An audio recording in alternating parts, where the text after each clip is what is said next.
परम प्रेमी गुरुमुख सत्संगी धर्मानुरागी सज्जन वृंद,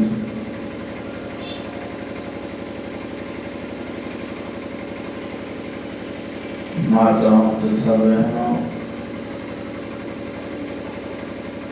आज के इस कार्यक्रम के पीछे एक बड़ी ही पवित्र और प्रेमी स्मृति जुड़ी हुई है। वैसे ही कार्तिक मास की पूर्णिमा बड़ा पवित्र मास माना जाता है। हिंदू धर्मावलंबी कार्तिक स्नान करते हैं और इस कार्तिक पूर्णिमा के दिन एक बड़ी महान विभूति सिख धर्म के प्रवर्तक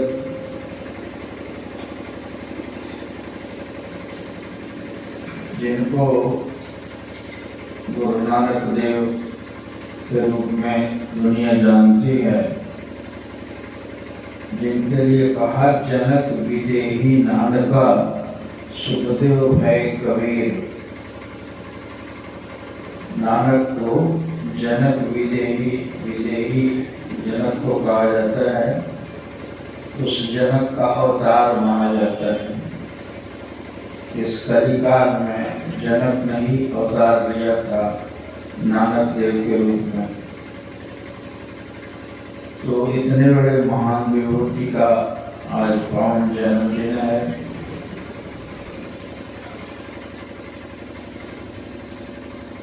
जिनके बारे में कहा जाता है कितने बड़े बड़े चमत्कार हुए उनके जीवन में।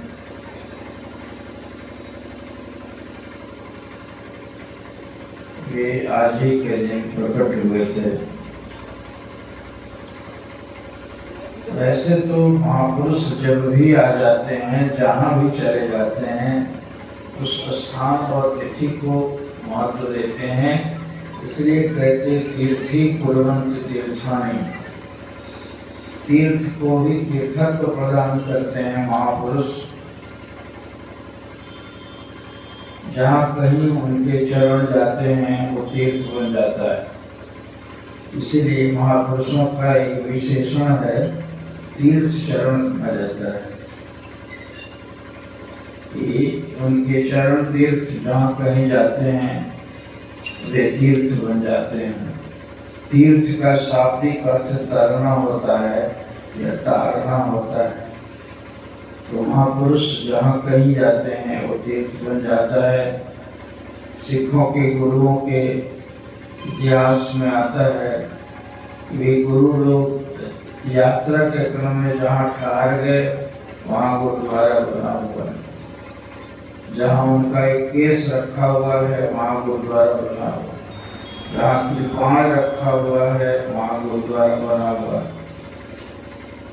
तो इतना बड़ा महत्व है इन महापुरुषों का। तो ऐसे महान विभूति के जन्मदिन को आज यहाँ बैठे हैं। नानक जयंती के रूप में तमाम सिखों के गुरुद्वारों में यह उस परंपरा में धूम मची होगी।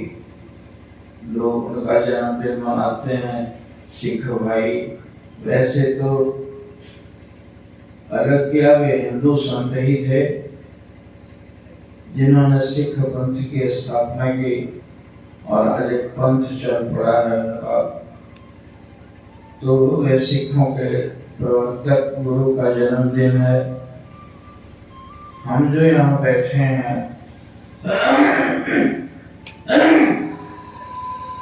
उसका भी एक खास ऐतिहासिक महत्व है। आज से 39 साल 39 इयर्स बैक हमारे सदगुरुदेव परम प्रभु भक्तों के आग्रह पर यहाँ पधारे थे। इसी औरिया गांव में वे 2 दिन ठहरे थे। वैसे तो बहुत पुराने लोगों में से कदाचित बचे हुए हैं जिनको याद होगा ये भाई गिरधर मंडल जी का आग्रह था कि औरिया आना चाहिए महाराज को, और जैसे ही नाम लिया मैंने वे तबीयत खराब होते हुए भी राजी हो गए। और पटना से उस समय सड़कें बड़ी खराब थी और उन खराब सड़कों के बावजूद वे कृपा करके यहाँ आए थे। उसी दिन के रूप में भक्तों का आग्रह हुआ कि उनके शुभागमन दिन के रूप में हम आज का सत्संग रखेंगे और हम मनाएंगे। इसी के लिए आज दूसरा साल है। पिछले साल से इस कार्यक्रम को शुरू किया गया था। आज दूसरे साल पे हम यहाँ बैठे हैं उनकी याद करने के लिए। महापुरुष ये गुरुजन जो हैं वो कुदरत के मालिक होते हैं, प्रकृति को जीते हुए होते हैं। वे त्रिगुणातीत अवस्था में पहुंचकर वे अपनी इच्छा के मुताबिक, वैसे तो कोई कुदरत का विरोधी कार्य नहीं करते, फिर भी कुदरत खुद ही उनकी आज्ञा और उनकी मौज के अनुकूल हो जाती है। भगवान श्री राम के वनगमन के प्रसंग में आता है कि गर्मी जब होती थी जब, तो बादल छांव करने लगते थे। उनके खाने के लिए पेड़ में फल लग जाते थे मीठे मीठे। उनके रास्ते की कंकड़ भी हट जाते थे उनको रास्ता देने के लिए, कारण कि प्रभु नंगे पांव चल रहे थे। उनको उर्दू भाषा में कादिरे कुदरत कहा जाता है। कुदरत पर जिनको प्रभुत्व हासिल था। महाराज वैसे ही विभूतियों में से थे। नानक जी के प्रसंग में आता है, विधर्मी दूसरे मुसलमान उस समय शासक ने उनको जेल दे दी। तो जेल में सश्रम कारावास होता है, जैसे कि मेहनत कराया जाता है। उनको कहा कि इस बाबा को चक्की पीसने के लिए दे दो, इससे आटा पिसवाओ। तो उन्होंने ऐसे उंगली घुमाई और चक्की चलने लगी। एक नहीं, जितनी ही चक्कियां थी जेल में वो सब घर घरा के चलने लगी। और ऐसा धूल पत्थर पिसते पिसते इतना गर्दों को बार हुआ तो भाग खड़े हुए किए क्या करें। इसमें एक उंगली के सर से सारी चक्कियां नाचने लगी थी। और भी कैसी कैसी बातें आती हैं। तो गुरुदेव के जीवन में भी ऐसे देखा कि जहाँ जाना होता था, भक्तों का आग्रह था, बड़ी भारी तैयारी चल रही थी। उनके स्वागत के लिए बड़ी तैयारियां हुआ करती थी। उस महापुरुष ने क्या जादू कर डाला था कि सहस्रों लोग उनके प्यार में पागल हुआ करते थे। जहाँ कहीं जाते थे उनके लिए लगता था कि पहले ही से क्या चीज हो जाए। मैंने अपने जन्मभूमि में देखा, जब महाराज आने लगे तो पूरी गांव के लोग निकल कर, कोई अपना कुर्ता, कोई अपना गमछा, कोई अपनी धोती तक खोल के जांघिया पहने हुए सड़कों में बिछाने लग गए लोग। महाराज टांगा से गए थे, वे टांगा से उतर के चलने लगे और लोग उस कपड़ों पर उनके चरण पड़े हुए थे तो सिर पर लगाते थे तो उनके चरण धूली पड़ी होगी। पूरे गांव के लोगों ने ऐसे लंबी सड़कों में अपने कपड़े डाल दिए, सभी चाल ऐसा होता था। बारिश का दिन होते हुए भी लगा कि अब वर्षा होगी, अब वर्षा होगी, अब वर्षा होगी। महाराज ने हंसते हुए देखा ट्रेन में चल रहे थे। मैंने कहा महाराज इतनी तैयारी चल रही है वहाँ, वो बच्चे बेचारे निराश हो जाएंगे, देखिए वर्षा होने को है। महाराज ने ऐसे ताका, आके रुक जाएगा कुछ देर के लिए, उनका प्रोग्राम नहीं बिगड़ेगा और बादल नहीं होगा। और उससे 5 किलोमीटर दूर से लोग आए भीगते हुए, कहे कितनी घनघोर वर्षा हो रही है उधर, यहाँ क्या हो गया? वहां एकदम सूखा, एक बूंद पानी नहीं पड़ा। तो वो कुदरत को अपनी साधना शक्ति के से वे लिए होते थे, वे जगत कल्याण के लिए उद्धर होते थे। कई बार अनेक वैसे जादूगरी दिखाना उनका मकसद नहीं होता था, लेकिन इस तरह से लोगों की श्रद्धा के और प्रेम के से प्रेरित होकर कुदरत को भी हेर फेर कर दिया। गर्मी का दिन था, महाराज के जन्मदिन की तैयारी चल रही थी। हम लोग विद्यार्थी थे, उस समय फूल, कागज के फूल, गर्मी के दिन में फूल मिलता नहीं था, तो कागज के फूल जैसे बंधन हार बनता है, बना बना के हम लोगों ने चांदनी तानी थी। और बारिश उमड़ने लगी तो पहले तो महाराज हंसने लगे, कहे कि मना कर दो उनको, उनके फूल के कागज खराब हो जाएंगे, कमरे में बैठ के कीर्तन कर लेना। मना किया उन्होंने। हमने कहा कि 3 दिन से लगे हुए हैं और समेट भी कैसे सकें। बारिश को यदि हम लोगों के इस फूल और सजावट को नष्ट करना हो तो करते, हम हटे नहीं। फिर उन्होंने कहा पागल लड़के, तो भागो तुम लोग समेट के दरियों को, कोठरी में चले जाओ, नहीं तो ये तुम्हारी कुल सजावट खराब हो जाएगा। फिर भी हम लोगों ने हाथ जोड़ दिया, फिर अंदर गए, कहा कि नहीं मानोगे, चुप हो गए। बाद में प्रोग्राम में आके बैठ गए। अब लगे कि अब बारिश एकदम काले काले मड़रा रहे हैं और पूरे 2 घंटे प्रवचन किया उन्होंने। प्रवचन के अंत में बोले कि मैं अब उठता हूँ। तो उठता हूँ कहने कि जैसे ही जमीन पर पांव रखूंगा बारिश को रोका गया है, इसलिए तुम लोग दरिया बटोर के सब पहले कमरे में चले जाओ, सबसे पीछे मैं उठूंगा। और सब बटोरने लगे। हम लोग, इतना बड़ा छत हुआ करता था यहाँ से गांव इतना दूर, और उस पर दरिया बिछी हुई थी। सारे बटोर के हम लोग जैसे ही खत्म हुए तो बोले कि मैं उठूं, और उठूं करके जमीन पर उठे नहीं कि मोटे मोटे बूंद पानी के इतनी वर्षा हुई कि आश्रम के हाथे में घुटने भर पानी लगा। तो रात में उनकी सेवा होने लगी तो कहे दिए तो वर्षा को तो 6 बजे ही आना था, लेकिन बच्चे मान नहीं रहे थे। इनके भाव को देखते हुए इस पानी को रोक दिया गया था। जो 6 बजे का वर्षा अब 10 बजे रात में हो रही है, वैसे हंसने लगे। तो उस कुदरत की शक्ति के पालित थे वे, और वे यहाँ आए थे। देखो क्या संकल्प करके गए। वे आए थे तो बगल का घर है, जिस घर में ठहरे थे, बगल का खेत है, उसमें पंडाल लगा था। 2 दिन तक बहुत अच्छा प्रवचन किए, और यहाँ से इधर कटिहार के लिए बरहरवा होते हुए वैसे लंच से पार करके उधर गए थे। तो मुझे वो रूट याद है, मेरे ही आगरा पर आए थे सरकार, तो वहाँ पर ऐसे लंच हुआ करता था वहाँ पर साहिबगंज में, उससे पार किया गया था उनको, और उधर गए थे।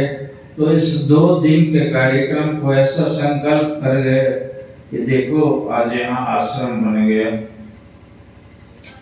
ऐसे अब क्या संकल्प था उनका, आज एक उनके केंद्र ही बन गया, पाठशाला ही बन गई, जो आज यहाँ हम बैठे हुए हैं, तो ऐसे संकल्प सिद्ध महापुरुष थे। वे आए थे और सब कुछ दे गए, यहाँ की भूमि को दे गए। उस कहानी को मैं कहा करता हूँ कि एक महात्मा अपने शिष्य के साथ कहीं चल रहे थे तो एक स्थान पर रुक गए और रुक के उस जगह पर उन्होंने दंडवत प्रणाम कर दिया, उस धरती को चूम लिया। तो चेले ने कहा, महाराज ये यहाँ तो कोई देवता का मंदिर भी नहीं, कोई मूर्ति भी नहीं, आप इस जमीन को क्यों चूम रहे हैं? फिर वे महात्मा बोले, वे गुरु बोले कि यहाँ बहुत पहले किसी महात्मा ने बैठकर तपस्या की है, उसके तप के परमाणु यहाँ पर हैं, इसलिए मैं इस भूमि को बड़भागी समझ के मैं प्रणाम कर रहा हूँ। तो उस दिन बात चली गई हो गई। बहुत बाद में वे और कहीं चल रहे थे, एक बार तो किसी दूसरी जगह को फिर प्रणाम किया। तो चेले ने पूछा कि क्या यहाँ भी किसी ने तप किया है? उन्होंने कहा, नहीं, यहाँ तप करने वाला है कोई महात्मा या इस जगह पर, इसलिए इस धरती को पुण्य मिला हुआ है जो इसलिए प्रणाम कर रहा हूँ। तो देखो उस भेद को जानते हैं महापुरुष कि इस भूमि के भी प्रारब्ध हुआ करते हैं, ये मिट्टी मिट्टी नहीं होती है। उनके चरण पड़े और वहां उनका मंदिर बना। अब इसका कोई कारण रहता होगा। ठाकुर रामकृष्ण परमहंस नदिया में जहाँ चैतन्य देव का जन्म स्थान है, उस जन्म स्थान को देखने के लिए चल रहे थे और गंगा जी के बीच पार में नदिया है, तो उससे गंगा से पार कर रहे थे। गंगा के धारा के बीच में गए तो उनको भावावेश हो गए और वे समाधि में चले गए। और चेले कहें कि वैसे तो वे महापुरुष थे, उनको अक्सर भावावेश हो जाया करता था। और चेलों ने कहा, यहाँ तो कुछ है नहीं, ये पानी की धारा के बीच में, कारण की चैतन्य का मंदिर तो पार में कहीं पर है, वो यही क्यों हुए?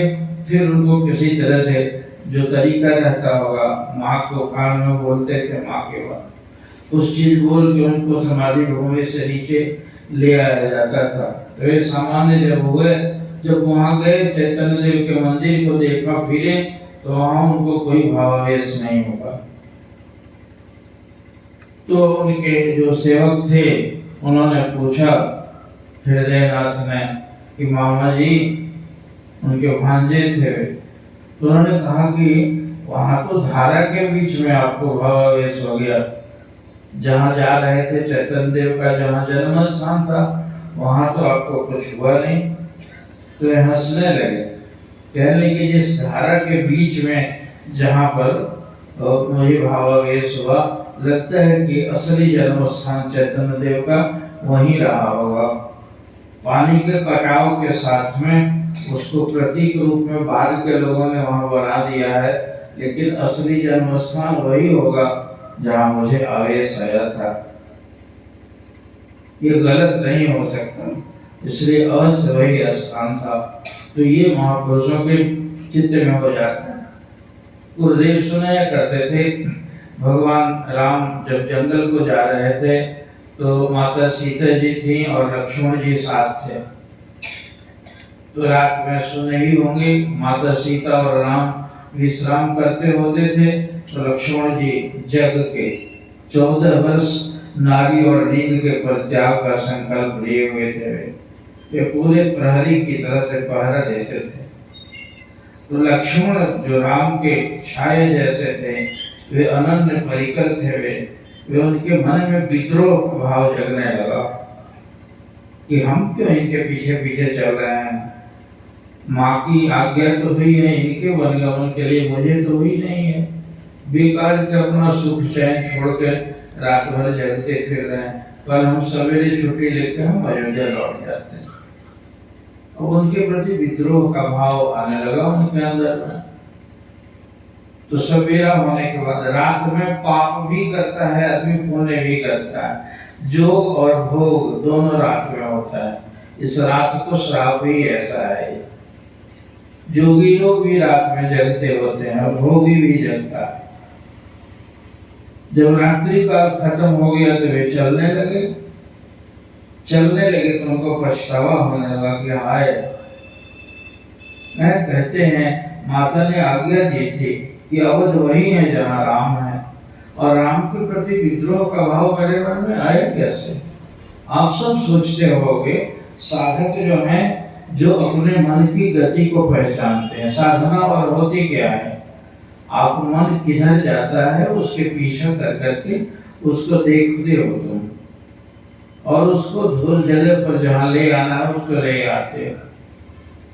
गुरुदेव ध्यान के बारे में अक्सर समझाया करते थे कि जैसे भेड़ों को गड़ेरिया पालता है, भेड़ एक इधर जाती है तो हो दिन भर कर करके उनको ले आता है, लेकिन स्वभाव बस वे फिर भागती है, फिर ले आता है। तो इसी तरह से मन की वृत्तियों की दशा है उस भेड़ जैसे। ये बाहर जाती हैं, उनको पकड़ो, इधर जाती हैं फिर पकड़ो, आसन लगा के। पहले तो आसन कहते हैं, तो एक आसन में बैठ करके और मन को पकड़ा जाता है, अपने वृत्तियों को पकड़ा जाता है, इसी का अभ्यास किया जाता है। और वैसे देखते देखते देखो, कमरे में यदि चोर घुस गया हो और कमरे का मालिक सोया हुआ होगा, तब तो उसको मजे से चोरी करेगा। लेकिन सोए सोए यदि मालिक जगा हुआ देख रहा हो तो उसके पांव रुक जाएंगे, फिर चोरी नहीं कर सकेगा। तो तेरी गठरी में लागा चोर बटोहिया क्या सोए। बाबा कबीर कहते हैं कि ये तेरी गठरी में तो चोर लगा हुआ है, तो सो रहा है। तो संत जब जगाते हैं ध्यान साधना में उतार कर, तो उसको देखना होता है ये गया किधर, और उसको बटोरो, मना के, जबरदस्ती नहीं, उसको हठयोग हो जाएगा, वो उत्पात कर बैठेगा, वो काट खाएगा, इसलिए उसको रोको, उसको रोको, उसको रोको। और वह तभी तक उत्पात करता है जब तक तुम उसको देखते नहीं हो। जब उसको देखने की आदत पड़ जाएगी तब मन हरकत करना छोड़ देगा। वो संकोची भी है, वो सब कुछ आ जाएगा। चोर को जब देखने लगोगे तो चोरी नहीं कर पाएगा, उसके पांव ठहर जाएंगे, उसको दम नहीं है। वो तभी तक घूमता है तुम्हारे घर के कोने कोने में जब तुम सोते होते हो। तो ऐसी दशा होती है। क्या बोल रहा था ना?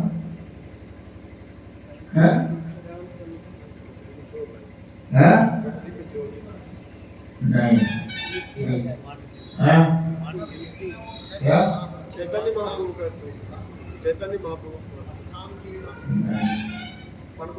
अच्छा भगवान श्री राम का।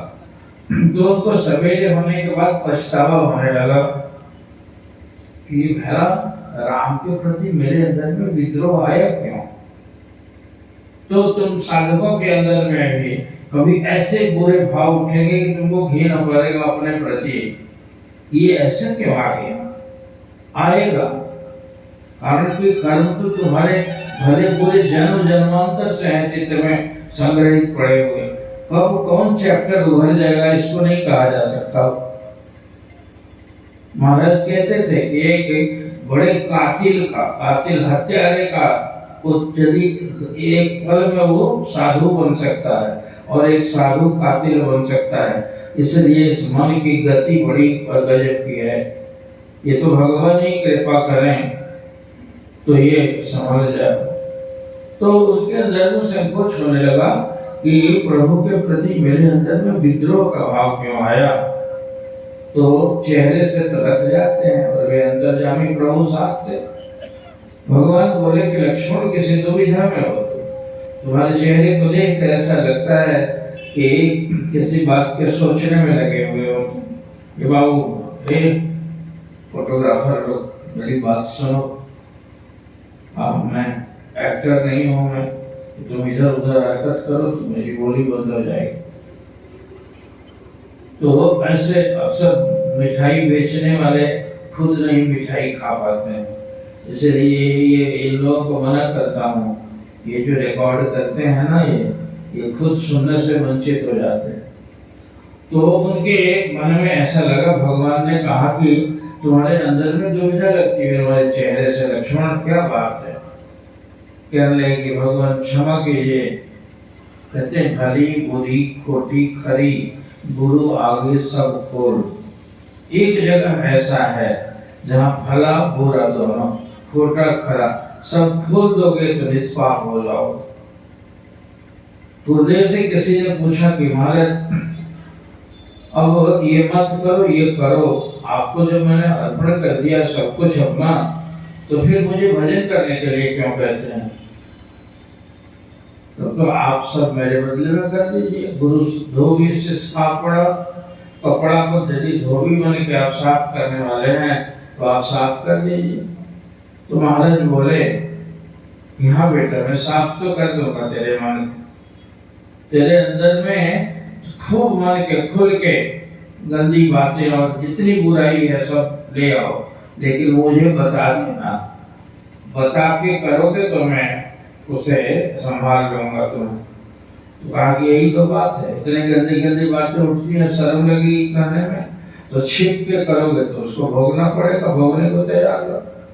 यदि खोल दोगे अपने बात को तो मैं उतार भी लूंगा तुरंत, दावा है मेरा, कहता हूँ तब डूबने नहीं दूंगा, लेकिन मुझे बता के करना। तो भगवान से उन्होंने कह दिया सारी बात कि रात में जब सोए थे आप तो मेरे अंदर में विद्रोह का भाव लग रहा था कि मैं क्यों आपके पीछे पीछे चल रहा हूँ। मुझे तो माता तो कैकेयी ने तो आपको वनवास मांगा था, तो ऐसा क्यों आया आपके लिए? और रोने लगे, क्षमा मांगने लगे। तो प्रभु बोले कि तुम्हारा दोष नहीं है, जिस जगह पर मैं सोया हुआ था वहां दो भाइयों का झगड़ा हुआ था। सुंद और उपसुंद नाम के दो वैसे थे, राक्षस थे और बड़े बली थे, दोनों में बड़ी पटती थी, लेकिन मन को क्या हो जाएगा। तो एक स्त्री का हरण करके लाए और स्त्री अपूर्व सुंदरी थी, वो कहे मैं इससे ब्याह करूंगा, दूसरा कहे मैं करूंगा, और इतना मैं करते हुए उन्होंने तलवार घोंक घोंक के दोनों मर गए थे। तो उनका खून वहां पड़ा हुआ था उस जमीन पर, इसीलिए उन भाइयों के विद्रोह का वहां रक्त था, उसी के प्रभाव से तेरे मन में भी ये बुरे भाव उठे थे। अब वहां से हट गए हो, इसलिए वो भाव उतना ही देर के लिए था। तो स्थानों का ऐसा प्रभाव होता है, स्थानों पर जन्म जन्मांतर तक इस जगह का, इस भूमि का कोई पुण्य रहता है, तभी आज बैठ के यहाँ कीर्तन कर रहे हो। वह भूमि भी तो होगी वहां जाके। महाराणा हाट में कल मैं जा रहा था, कम से कम 1000 बकरे उनका वो लगा हुआ था, मेला लगा हुआ, वो बकरे बेचे जा रहे थे बेचने वाले, और हाथ पे तौल तौल के इसमें कितना मांस निकलेगा, इतना रुपए किलो के हिसाब से इतने का ही बकरा होना चाहिए। और भाव मोल चल रहा है, खरीदने वाले बेचने वालों का धक्कम धुक्की हो रहा था, और ऑटो पर खरीद के धक्का देते लात से ऐसे 4 गो 5 गो की जगह में 7 गो ठूस के और बंद कर रहे थे। उसी जमीन पर वो भी तो हो रहा था।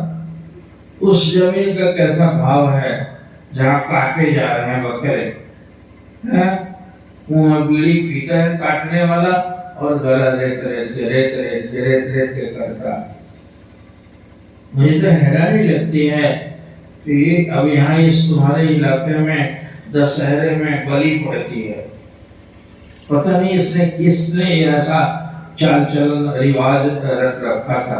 मैं एक बार यहाँ बगल के गांव में गुजर रहा था, मैं रात के समय में हल्की वर्षा हो रही थी, देखोगे पेट्रोमैक्स लेके खड़े हैं लोग, और 2 आदमी एक बकरे की टांग पकड़ के गर्दन में रस्सी डाल के उधर किए हुए था, और एक आदमी फरसा लेके यूं कर रहा है, और वहाँ पंडित जो है मंत्र पढ़ रहा है। मैंने सोचा पता नहीं ये वर्षा में खड़े होके कौन पूजा हो रही है, ये हवन हो रहा है क्या, मुझे नहीं ख्याल था।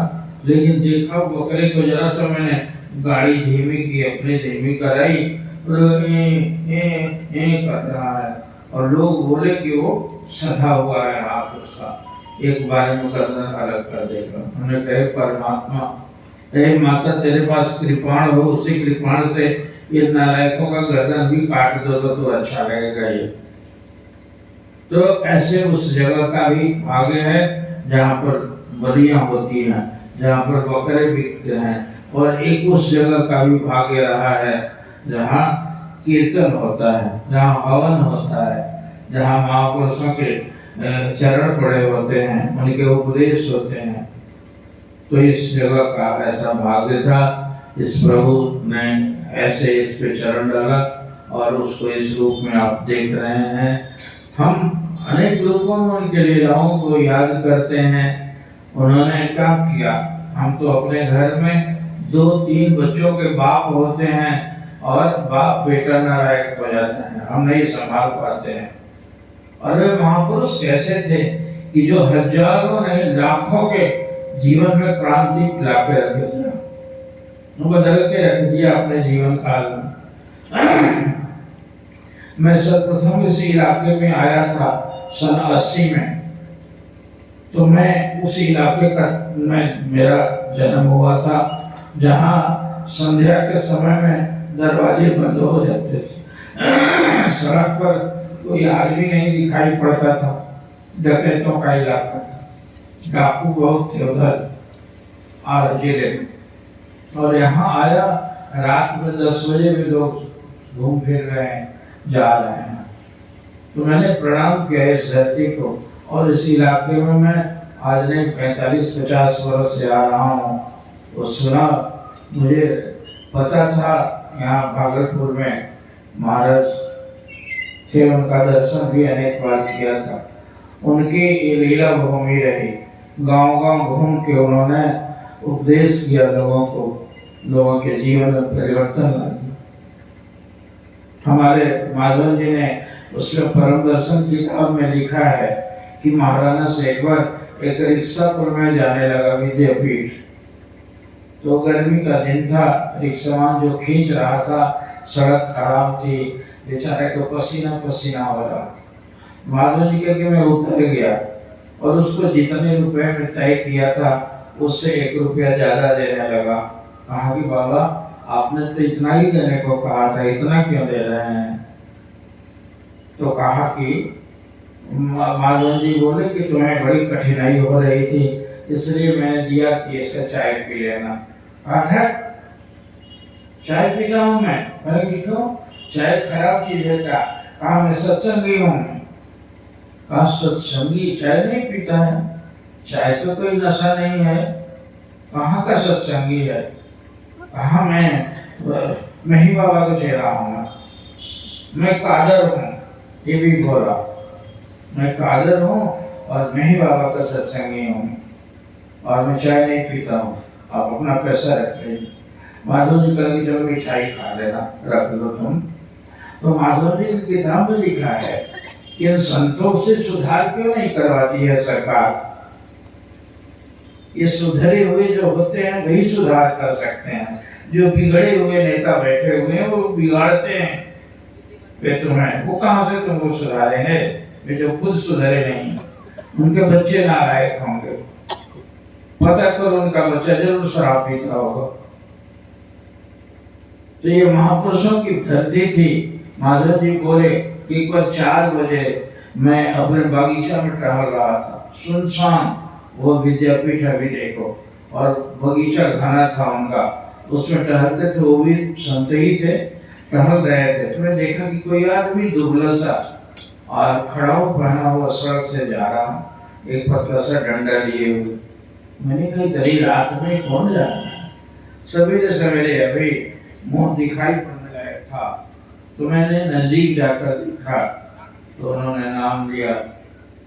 ये महाराज उन दिनों पैदल ही चल के कहीं जा रहे, तो तरी भोर में रात में माधव जी ने प्रणाम किया कि बाबा आप इतनी रात में? कहा कि हाँ मुझे जाना था कहीं, इसलिए मैं जा रहा हूँ। तो उन्होंने इतना ही कहा कि भजन नहीं करते हैं आप क्यों जग के घूम रहे हैं इधर? 4 बजे भोर में बैठ के भजन करना चाहिए, भजन कीजिए, भजन कीजिए। मुझे भजन कीजिए कहते हुए चलते गए। मैंने कहा चलिए बैठ के चाय पिलाता हूँ मैं। कहा नहीं नहीं मैं बैठूंगा नहीं, मुझे जाना है। कि बताओ रात में भी इन महापुरुषों को सुधारने की इतनी धुन थी, न शरीर का सुख देखा न कष्ट की परवाह की, और इस तरह से गांव गांव पैदल घूम के। मैंने सुना कि बहुत पहले एक महाराज भी घाट वाले यहाँ आके इस गांव में ठहरे हुए थे। एक रात जगेश्वर जी अब नहीं है, वो मुखिया जी कहलाते थे, उनके घर पर ठहरे थे। तो दो इतने बड़े बड़े महापुरुष इस चरण पर थे इस धरती पर, इसीलिए तो ये हुआ, ये रूप देखने को मिला। इस गांव के इलाके में भी मैं वहाँ पर किसी गांव में पटेगना एक गांव है अलेरिया के आगे, उस गांव में गया था। ये राजपूत लोगों की बस्ती है। तो कहें कि हमारे यहाँ बलि पड़ता था दशहरे के दिन, और ये महर्षि जी वहाँ उस गांव में ठहरे हुए थे। उन्होंने कहा नहीं तो पूजा का ये क्या तरीका है, पूजा में खून बहाओ और किसी का गला काटो, बड़े अच्छे पुजारी हो जी। तो ये भगवान का विजय दिवस है, तो यही करने के लिए तुम्हें ये शिक्षा मिलती है राम के चरित्र से, ऐसा नहीं होना। और उन्होंने रोक दिया, मंदिर पर जाकर बैठ गए और कहें हम लोग कहेंगे नहीं, हमारा तो खानदानी रिवाज है, हम तो बकरा काटे। उन्होंने कहा कि यदि माँ बकरे से खुश होती है तो इंसान का शरीर तो बकरे से ज्यादा श्रेष्ठ, मेरा ही गला काट लो। और एकदम जहाँ काटा जाता था वहां सिर टेक दिया गया, मेरा पहले गला काटोगे तभी बकरा कटेगा। और दिन भर वहां अड़े रहे, बलि रुकी हुई थी और वे तुले हुए थे कि मेरा गला भले काट लो, मैं बकरे को नहीं काटने दूंगा। आज तक हम लोगों ने क्षमा मांगी और सारे बकरों को छोड़ दिया गया। उन्होंने कहा कि तरबूज मंगवाया और उसको रख के कहा कि इसको काट लो, इससे भी लाल पानी निकलता, तो माता उसी से खुश हो जाएगी। फलाहार करा दो ना, मांसाहार क्यों कराते हो? पहली भैया मांस खाते हैं, वो फल खराब लगता है, फलाहार खिला दो। तब से उस गांव में आज तक भी बलि नहीं होती है। वहाँ ये आश्रम है संत मठ का वहाँ पर। तो इस गांव के इलाके में मैं बहुत सारे घरों में गया और उनके चरणों से ये रौंदी हुई धरती है, और जहाँ इस क्षेत्र में उनका वैसे कार्यकलाप चले, और गांव गांव घर घर उपदेश के इलाकों में उपदेश किया उन्होंने, उसी से जगी हुई धरती है। तो ये कुदरत को काबू किए हुए महापुरुष सब कुछ कर सकते हैं वे, तो उनकी कृपा की दुहाई करनी चाहिए। उन्होंने जिस पथ पे चलाया, जो साधना सिखाई, जो नीति और धर्म का उपदेश किया, जो खुद चले और चलने की प्रेरणा दे, तो उसको मानना चाहिए हमें। इसी के लिए यहाँ जुटने का एकमात्र उद्देश्य यही है। तो लोग तो आजकल अपने बच्चे का जन्मदिन मनाते हैं, अपनी शादी का जन्मदिन मनाते हैं, और आप बैठे हो किसी महापुरुष का शुभागमन दिवस मनाने के लिए। तो आज के उनके आगमन दिवस पर हम उनकी याद कर रहे हैं, बैठे हुए हैं, और उसी आश्रम से, उसी भावधारा से जुड़े हुए एक महापुरुष देवानंद महाराज ये पिछले साल भी आए थे और बड़े सरल हैं। मैं बहुत दिनों से, आज 15-20 सालों से परिचित हैं इनसे, मेरे आगे पर आ गए हैं। पहले वे बोलेंगे, फिर मौज आएगी तो बोलूँगा। मुझे तो खुद बुलवाया जाता है, परिवेश बनेगा, तुम देखो चुपचाप बैठे हुए हो। और मैं तो इस प्रकार का वक्ता हूँ, कोई घड़ी दिखा दे तो मेरा करंट एकदम स्टॉप हो जाएगा, मैं बोल नहीं पाऊंगा। और यदि आप ताकते रहो तो दिन भर बोलता रहूँगा, कोई न कोई चीज प्रेरणा करके वे महाराज बोलवाते हैं। तो अभी दो संत बैठे हुए आपके सामने, उनका उपदेश सुनाता है। बोले दयालु सद्गुरुदेव।